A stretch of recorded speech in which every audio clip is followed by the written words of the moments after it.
So welcome back to Algebra 2. This is the second part of target number 40, that I can graph a basic trig function. So in the first part we looked at sine and cosine graphs. Today we will be focusing on tangent graphs. So let's start out by taking a look at what a basic tangent function would look like, when it's graphed. So this is a little bit different than our sine and cosine graph. In that it's not a continuous graph. There are going to be breakpoints, or asymptotes that the graph is going to approach but never touch. Now, it's easy to figure out why that happens if you think about how tangent is defined. In target 39, we saw the circular definitions of tangent and saw that tangent can be defined as sine over cosine. Now, we know that cosine is going to equal 0 at multiple different spots. So what happens is we end up with asymptotes any place where the cosine will equal 0. So we end up with these asymptotes, right here and right here, and right here.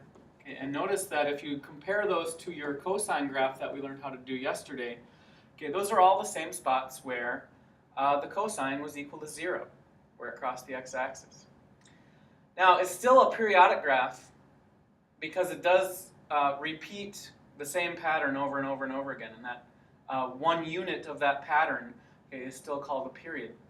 So when we go to graph a tangent function, and many of the steps are the same as what we did with sine and cosine yesterday. So the first thing we're going to look at is what is the length of one period, and then to help us set out where each one of those periods is going to be, we're going to look at where the asymptotes are going to be. So in each tangent graph of the form y equals a times the tangent of bx, the period is always going to be pi divided by b.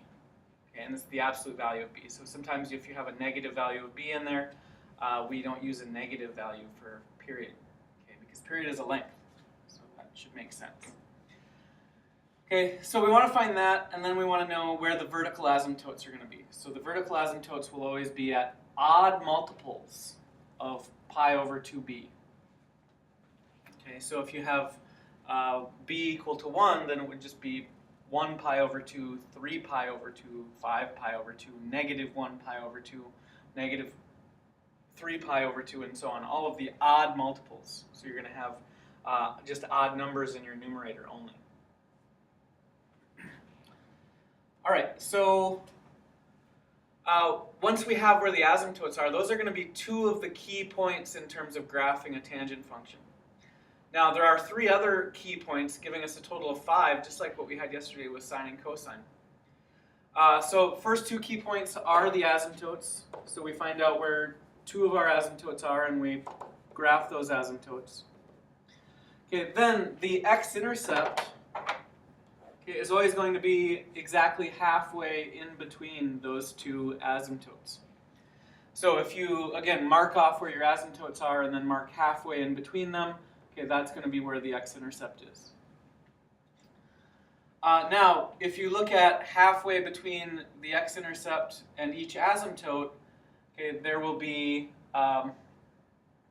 2 points whose value, the value is either a or negative a, depending on what you have for a. If a is positive, then on the right side of your x-intercept, your point will be up at positive a, and to the left it will be down at negative a. Now, if a happens to be negative, then we would switch that. You'd have exactly the opposite, and it would curve down through the in between the asymptotes. All right, so those are your 5 points. The two asymptotes.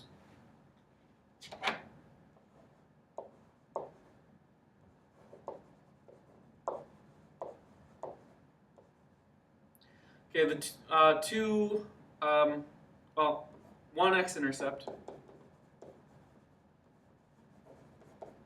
And then 2 points at y equals a and negative a.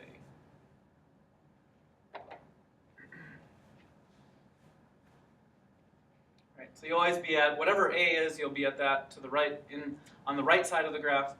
Okay, again, it's halfway, right? So we go halfway in between here. So here's the length here. Okay, go halfway in between. Okay, that's where a is going to be. And then on the left side, okay, is where the opposite of a is going to be. All right, so let's take a look at an example.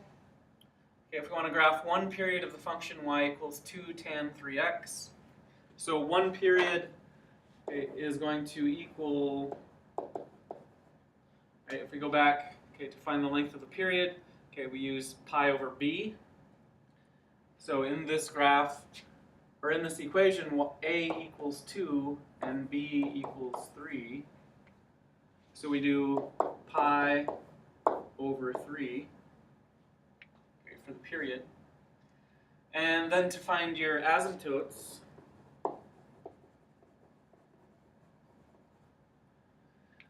you're going to take, again, go back to your notes here. To find our vertical asymptotes, we take the odd multiples of pi over 2b. So pi over 2 times b is 6. So it'll be pi over 6, 3 pi over 6, 5 pi over 6, 7 pi over 6, okay, and all of the negatives as well. So on our graph, okay, what we want to mark is, okay, so here are going to be our, let's go make a mark here, make a mark here, okay, and then halfway in between each one of those. So we're going to make these our asymptotes out here. Okay, now we need to label those as negative pi over 6 and positive pi over 6. And that's going to be one period in between those two. So there's our asymptotes. Okay, the x-intercept is going to be exactly halfway in between. And then since a is 2, okay, halfway between the x-intercept and the right asymptote, I'm going to go up to 2. So here's 1, 2, and negative 1, negative 2. Okay, so on the right side, I'm going to go up to positive 2. On the left side, I'm going to go down to negative 2. And now I can draw my graph. So it's going to come up along the asymptote on the left, curve through these points, and see if we can get the marker to work here. Just a second.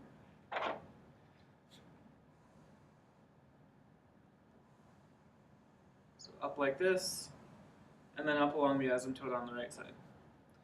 And there would be one period of our tangent graph for y equals 2 times tangent of 3x. Alright, so that's pretty much all there is to it for tangent.